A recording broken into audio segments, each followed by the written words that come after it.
So we're saying that the imperfection of the storytellers actually helps a story in a way? My name's Chad Moore, and this is Beyond the Notes.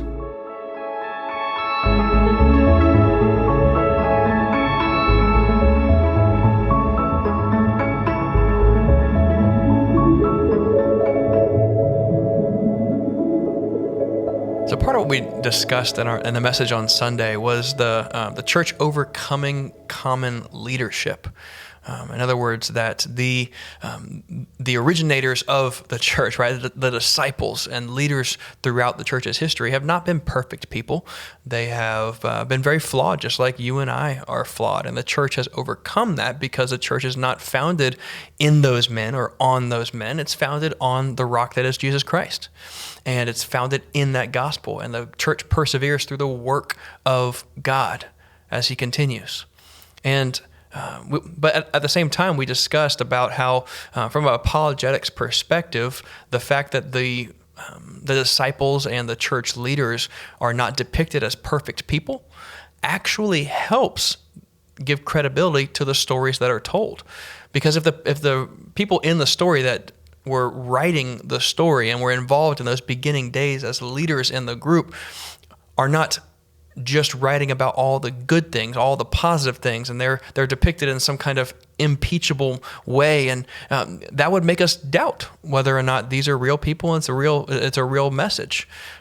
We would wonder, why is there not any reference to the less than perfect, and even more so in the opposite direction, that we have access to their flaws, to the fact that they didn't understand everything Jesus was saying, that they made mistakes, they ran away when he was arrested, that because they were real people and they wrote in the realness of who they are, it lends credence to the fact that they are not just making up this story and making it up for their good, because otherwise, why be honest about the fact that they are flawed individuals?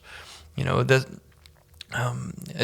even plays in when we have different versions of a story. When you compare the Gospels, and some people try to make an accusation and say, well, look, see, the one writer says this here and the other writer says this here, and were there two people there, were there three people there, or did it happen like this or like that? And they try to say that the Bible is actually inconsistent, internally inconsistent, and actually contradicts itself. And yet, the very idea that we should expect the exact same retelling of stories from different people as being some kind of point of truth towards their messages is completely flawed to begin with. If you ask any detective or police officer when they show up to a scene and they're asking different eyewitnesses of what happened, they're more willing to believe different accounts that vary a little bit versus everyone saying the exact same thing, because that makes them think that, well, they probably got their stories together and they're all lying and covering something up. It's no different than if you went to the movie with a group of people and you went and saw whatever new movies out there, and then I asked you individually afterwards, well, tell me about the movie. What did you like? What did you not like? What happened? I'd get slightly different variations of the same movie that it could all be each equally correct and yet not exactly the same. And so it's things like that we have access to in Scripture that lend credence to us logically of the fact that this is not just some writings made up by people who lied about Jesus and stole his body and started this church just for their own good. There's so many examples, and those are just a few of why we can believe it from that perspective. And so I don't know if that's helpful to you or a little bit more depth than what we talked about on Sunday. If you do find that would be beneficial for someone to listen to, you can share it with them. But we'll be with you again next week as we take our step into John chapter 17 on Beyond the Notes.